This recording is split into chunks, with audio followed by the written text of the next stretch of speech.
Ayo memahami ekosistem.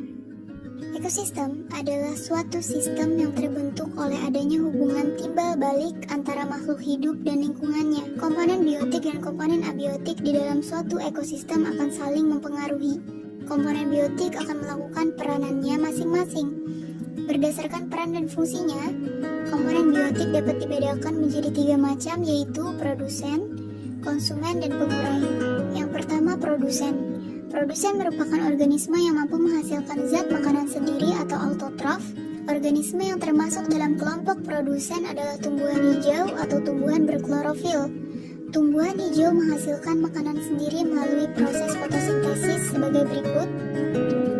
Selain tumbuhan darat, organisme di perairan yang dapat berperan sebagai produsen yaitu algae dan fitoplankton. Yang kedua, konsumen. Konsumen berarti pemakai. Organisme ini tidak dapat menghasilkan makanan sendiri. Untuk memenuhi kebutuhan makanannya, organisme ini tergantung pada organisme lain. Konsumen disebut juga sebagai organisme heterotrop.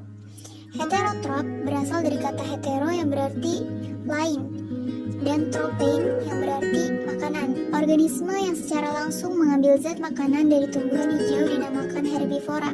Oleh karena itu, herbivora sering disebut konsumen tingkat pertama. Organisme yang mendapatkan makanan dengan memangsa herbivora disebut karnivora. Karnivora dapat juga memangsa karnivora lain. Karnivora dapat berperan sebagai konsumen 2, konsumen 3, dan seterusnya. Selain itu, ada pula makhluk hidup pemakan segala makanan, baik tumbuhan maupun hewan lain yang dinamakan omnivora. Omnivora dapat berperan baik sebagai konsumen 1, 2, maupun 3. Yang ketiga, pengurai. Pengurai atau dekomposer merupakan organisme yang berperan menguraikan bahan organik yang berasal dari organisme yang telah mati ataupun hasil pembuangan sisa pencernaan menjadi bahan anorganik sederhana. Dengan demikian, organisme yang telah mati serta sisa-sisa metabolisme organisme akan terurai dan meresap ke dalam tanah menjadi unsur hara yang kemudian diserap oleh tumbuhan atau produsen. Proses penguraian atau perombakan tersebut dilakukan menggunakan enzim yang dimiliki oleh dekomposer.